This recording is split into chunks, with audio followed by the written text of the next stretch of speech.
Hi, everybody, and welcome to the Cal Men's Basketball Report for this week. I'm Todd Kim, along with head coach Mike Montgomery. Coach, this has been a week like no other, I guess, for you and your team based on what happened over the weekend. Has it affected at all your preparation, your staff's preparation, or the team's preparation for the upcoming weekend? No, it's been a distraction. I mean, I have had a couple sleepless nights, so I'm a little low on juice. But we got done what we needed to get done. The thing is the team has been really positive. I mean, really, which is kind of why I came into the press conference after the game. I was kind of in the moment because the team was so fired up about how we played down the stretch and how we won the game and the crowd. And so they were really, high-fiving, slapping. There were no long faces about anything. I mean, they were not looking at it as much of an issue, particularly since Allen was fine with it. And so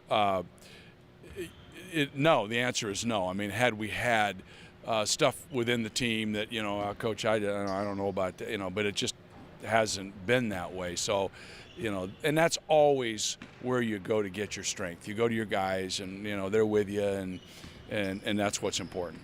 All right, this week, a difficult road trip because Oregon leading the conference Thursday night, an early game. They're 10-3. They seem to have righted themselves a little bit with the loss of Dominic Artis. So they lost 3, but now they've won 3 in a row. What do you see from Oregon, a team that has struggled handling the ball, but they're still finding ways to win? Well, I don't see any real difference appreciable they're doing different. They're supposed to get Dominic Artis back, which will be, for them, it'll give them another guard out there that can handle.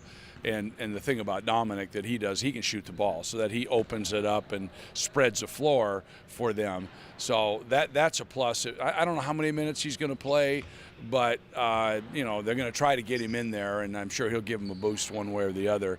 So that's one thing. And then they're at home. I mean, they're 10-3 for a reason.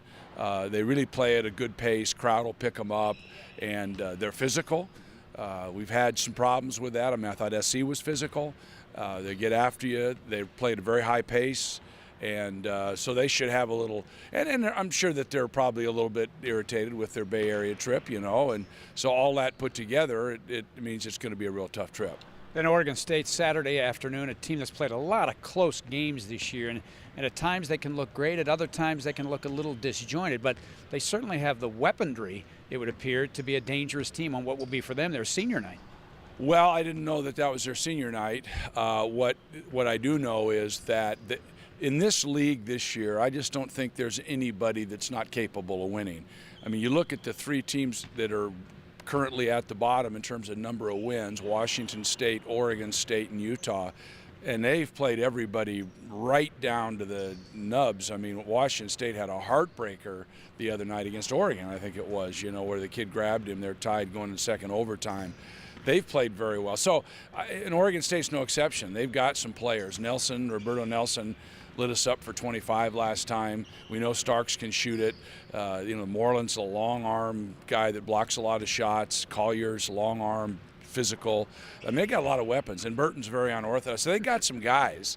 I hadn't heard it as weaponry before, but if that's what you want to call it. But yeah, they're very capable. And the one thing that I have noticed about the league that's good is none of the teams have quit. Nobody's cashed it in and said, well, I'm tired of this. And so that makes every game really significant. And the other thing is probably those 3 teams with the fewest wins are going to have a hard time getting up, but doggone, the rest of us are fighting for, who knows, 2 through 9 or maybe 1 through 9. There's just a lot of basketball left to play. There certainly is. Stick with us because we want to have everybody see the feature on Jeff Powers, a young man that's kind of picked his spots and really done a good job when he's called upon to come into the game. Here's Jeff.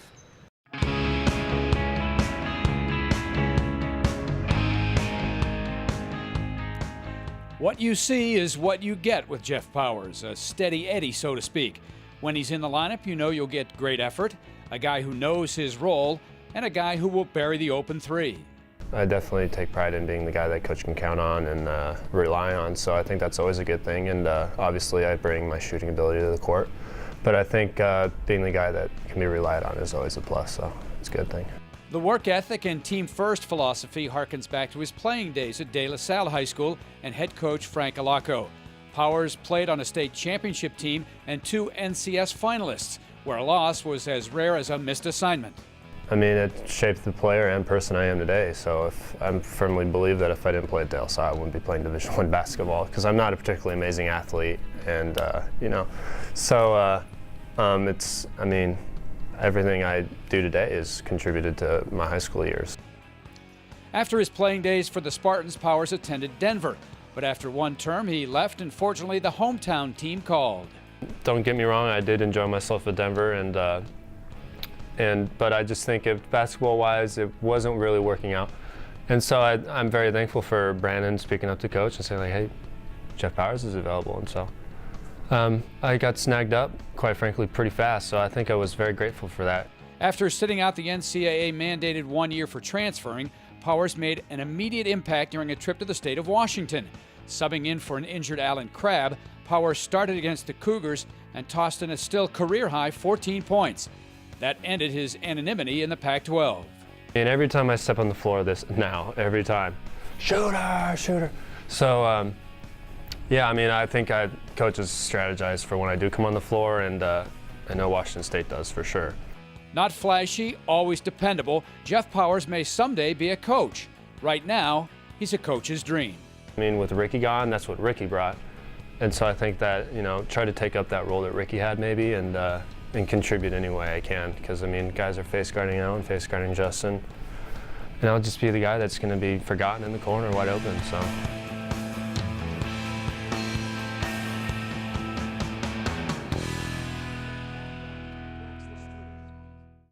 So Jeff, we've had him on our radio show a couple of times. He's a very engaging young man, fun to be around. And when he gets out on the court, I mean, he just seems to know exactly what you want him to do, and he does it. Yeah, I've been really impressed with Jeff. It's kind of fun to watch kids grow up, and I think there's a perfect example. The kid's kind of figured out his role, knows that, in fact, thinks he might want to be a coach someday. I think in the back of his mind, that's what he's thinking, that maybe there's an opportunity for him to coach a little bit. So he's paying very close attention to what's going on. He understands the game. He comes from a very good high school program, De La Salle, so he really understands the game. That part's been a real plus for him. So, yeah, it's been fun to watch Jeff. He knows what you put him on a scout team. He knows exactly what you want. He knows exactly what they're trying to do, and he's been very valuable for us. I mean, there's been a lot of occasions when he's the guy that's had to go in and play for any number of minutes. And the one thing is, he's figured out not to make a lot of mistakes. He knows what he can and can't do. All right, good luck this week up in the state of Oregon. Thank you. All right, head coach Mike Montgomery on the Cal Men's Basketball Report.